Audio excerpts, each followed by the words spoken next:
पश्चिम, उत्तर से दक्षिण, वंदे मातरम हर भारतीय का संकल्प बन गया। इसलिए वंदे मातरम की स्तुति में लिखा गया था, मातृभूमि स्वतंत्रता की वेदिका पर मदोमय, मातृभूमि स्वतंत्रता की वेदिका पर मोदमय, स्वार्थ का बलिदान है यह शब्द है वंदे मातरम। है सजीवन मंत्र भी यह विश्व विजयी मंत्र भी, शक्ति का आह्वान है यह शब्द वंदे मातरम। उष्ण शोणित से लिखो, वक्षस्थली को चीरकर, वीर का अभिमान है यह शब्द वंदे मातरम। आदरणीय अध्यक्ष जी, कुछ दिन पूर्व जब वंदे मातरम 150 का आरंभ हो रहा था, तो मैंने उस आयोजन में कहा था, वंदे मातरम हजारों वर्ष की सांस्कृतिक ऊर्जा भी थी, उसमें आजादी का जज्बा भी था और आजाद भारत का विजन भी था। अंग्रेजों के उस दौर में एक फैशन हो गई थी भारत को कमजोर, निकम्मा, आलसी, कर्महीन, इस प्रकार भारत को जितना नीचा दिखा सके ऐसी एक फैशन बन गई थी। और उसमें हमारे यहां भी जिन्होंने तैयार किए थे वो लोग भी वही भाषा बोलते थे। तब बंकिम दा ने उस हीन भावना को भी झकझोरने के लिए और सामर्थ्य का परिचय कराने के लिए वंदे मातरम के भारत के सामर्थ्यशाली स्वरूप को प्रकट करते हुए आपने लिखा था, तम ही दुर्गा दश प्रहरण धारिणी, कमला कमल दल विहारिणी, वाणी विद्या दायिनी, नमामि त्वाम नमामि कमलाम, अमलाम अतुलाम, सुजलाम सुफलाम, मातरम वंदे मातरम। आदरणीय अध्यक्ष जी, वंदे मातरम की इस यात्रा की शुरुआत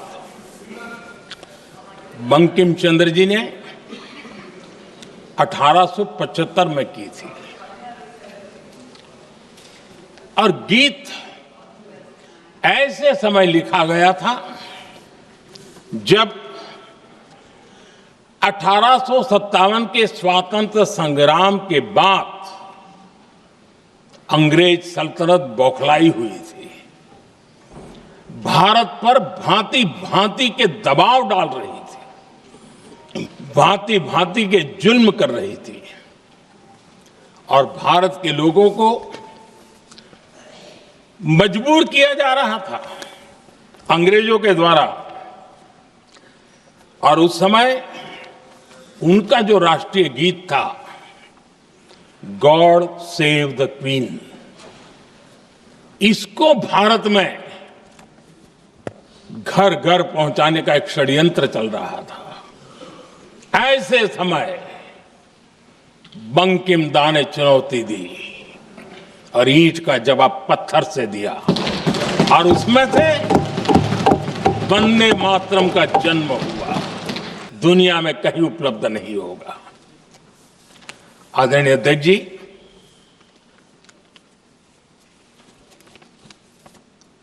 अंग्रेज समझ चुके थे कि 1857 के बाद लंबे समय तक भारत में टिकना उनके लिए मुश्किल लग रहा था और जिस प्रकार से वो अपने सपने लेकर के आए थे, तब उनको लगा कि जब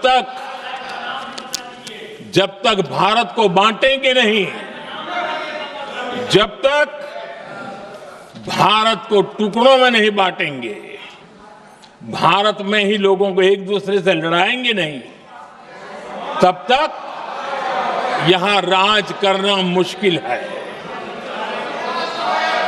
और अंग्रेजों ने बांटो और राज करो इस रास्ते को चुना और उन्होंने बंगाल को इसकी प्रयोगशाला बनाया,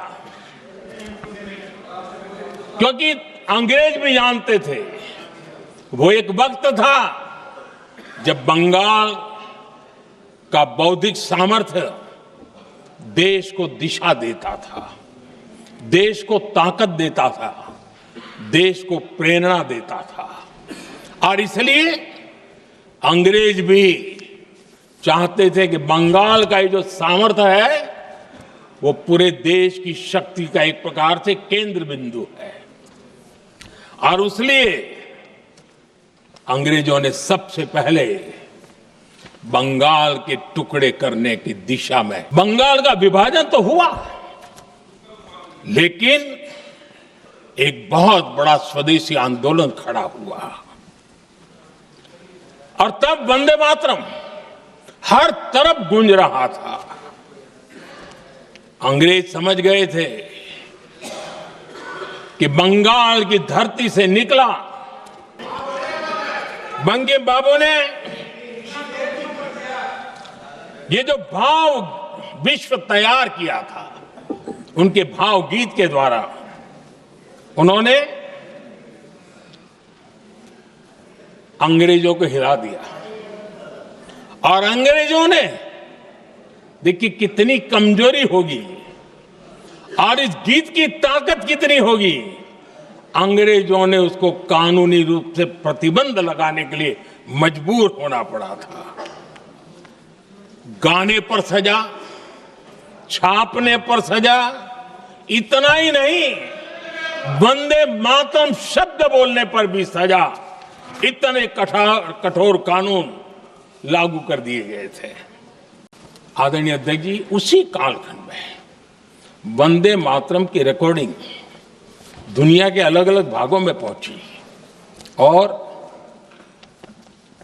लंदन में जो क्रांतिकारियों की एक प्रकार से तीर्थ भूमि बन गया था, वो लंदन का इंडिया हाउस, वीर सावरकर जी ने वहां वंदे मातरम गीत